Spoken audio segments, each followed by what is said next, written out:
Hi friends, രുചി മേഗസിനിലേക്ക് എല്ലാവർക്കും സ്വാഗതം.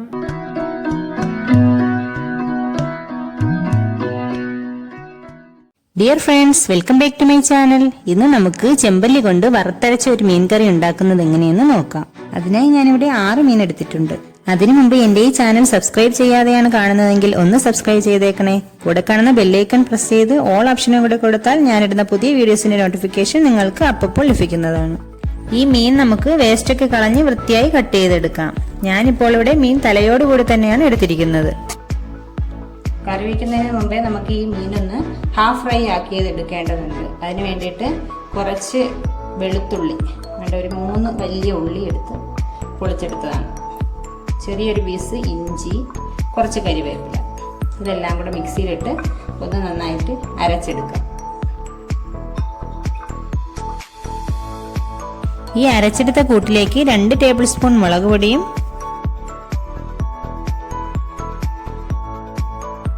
ഒരു 3 ടീസ്പൂൺ മഞ്ഞൾപ്പൊടി,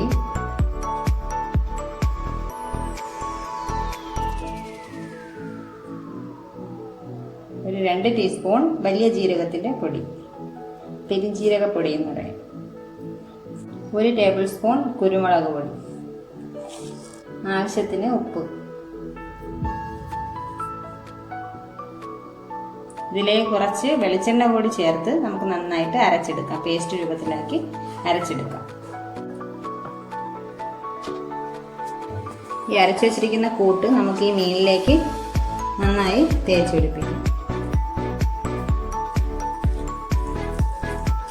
അതൊക്കെ നന്നായിട്ട് തേച്ച് കൊടുക്കും. കൂട്ടുകളൊക്കെ നന്നായിട്ട് തേച്ച് വെച്ചിട്ടുണ്ട്. ഇതിന് നമുക്ക് അരമണിക്കൂർ ഫ്രിഡ്ജിൽ വെച്ചിരിക്കാം. എന്നുവെച്ചാൽ ഈ കൂട്ടുകളൊക്കെ നന്നായിട്ട് ഈ മീനിൽ പിടിക്കാൻ വേണ്ടിയിട്ടാണ്. അരപ്പൊക്കെ പിടിച്ച് നന്നായി ഇട്ടുണ്ട്. ഇനി നമുക്കത് ഫ്രൈ ചെയ്തെടുക്കാം. അതിനായി ചൂടായ പാനിലേക്ക് കുറച്ച് ഓയിൽ ഒഴിച്ചു കൊടുക്കാം. ഞാനിപ്പോൾ സൺഫ്ലവർ ഓയിലാണ് ഒഴിക്കുന്നത്. എണ്ണ നന്നായിട്ട് ഒഴിച്ചു കൊടുക്കണം.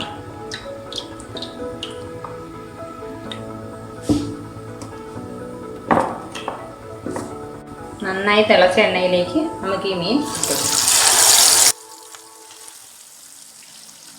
ഇപ്പോൾ ഒരു ഭാഗം പകുതി വേവായിട്ടുണ്ട്. ഇനി നമുക്ക് മറിച്ചിട്ട് കൊടുക്കാം.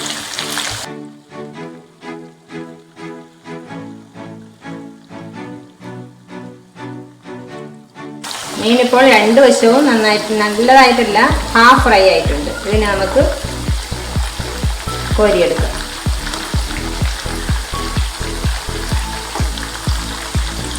ഫ്ലെയിം ഓഫ് ചെയ്യാതെ തന്നെ കോരണം, അല്ലെങ്കിൽ എണ്ണ കുടിക്കാൻ സാധിക്കും.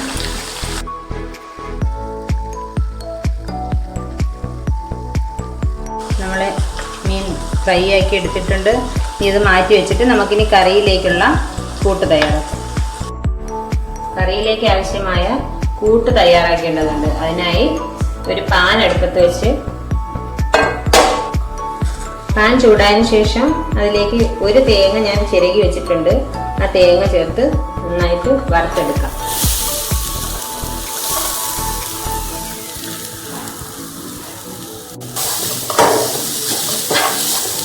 നല്ലപോലെ വറുത്തെടുക്കണം. തേങ്ങ നല്ലതായി ചൂടായി വരുമ്പോഴത്തേക്ക് അതിലേക്ക് ഒരു 4 കൊച്ചുള്ളി ചെറുതായി അരിഞ്ഞത് ചേർത്ത് നന്നായി മൂപ്പിച്ചെടുക്കണം.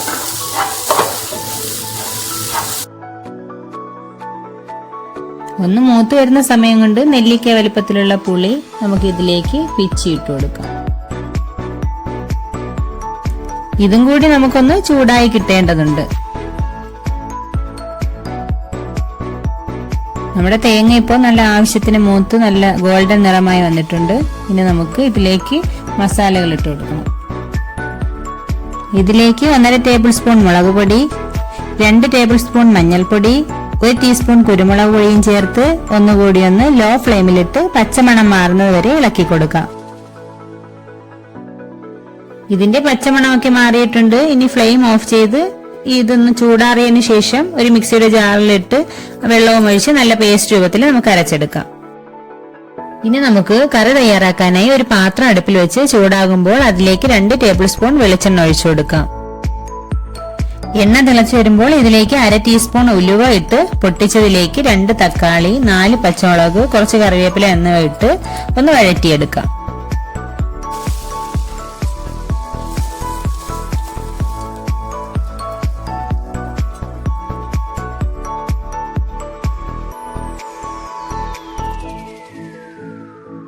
തക്കാളിയൊക്കെ നന്നായി വഴണ്ടി കിട്ടിയിട്ടുണ്ട്. ഇതിലേക്ക് നമുക്ക് നേരത്തെ വറുത്തരച്ച് വെച്ച മിക്സ് ഇതിലേക്ക് ഒഴിച്ചു കൊടുക്കാം.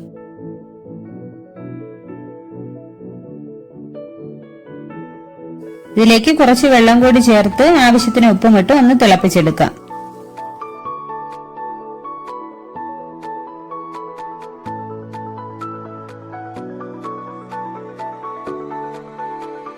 കറി നന്നായി തിളച്ചു വന്നിട്ടുണ്ട്. ഇതിലേക്ക് നമുക്ക് നേരത്തെ ഹാഫ് ഫ്രൈ ചെയ്ത് വെച്ചിരിക്കുന്ന മീൻ ഇട്ട് കൊടുക്കാം. ഇനി നമുക്കൊരു അടപ്പ് കൊണ്ട് അടച്ച് ഒരു 7 മിനിറ്റോളം മീഡിയം ഫ്ലെയിമിലിട്ട് നമുക്ക് വേവിച്ചെടുക്കാം. ഇപ്പോ ഒരു 5 മിനിറ്റ് കഴിഞ്ഞിട്ടുണ്ട്. നെയ്യൊക്കെ തെളിഞ്ഞ് നമ്മുടെ കറി നല്ല റെഡിയായി കിട്ടിയിട്ടുണ്ട്. ഇതിലേക്ക് കുറച്ച് കറിവേപ്പില കൂടി ചേർത്ത് പിന്നെ നമുക്ക് ഫ്ലെയിം ഓഫ് ചെയ്യാം. വറുത്തരച്ച ചെമ്പല്ലിക്കറി ഇവിടെ റെഡി ആയിട്ടുണ്ട്. ഇത് ഒരു വെറൈറ്റി ടേസ്റ്റ് ഉള്ള കറിയാണ്. എല്ലാവരും ഒന്ന് ട്രൈ ചെയ്ത് നോക്കുമല്ലോ. ഈ വീഡിയോ എല്ലാവർക്കും ഇഷ്ടമായിട്ടുണ്ടെങ്കിൽ തീർച്ചയായും ലൈക്ക് ചെയ്യാനും ഷെയർ ചെയ്യാനും സബ്സ്ക്രൈബ് ചെയ്യാനും മടിക്കരുതേ. ഇനി പുതിയൊരു വീഡിയോയിൽ കാണുന്നവരെ bye. Thank you for watching.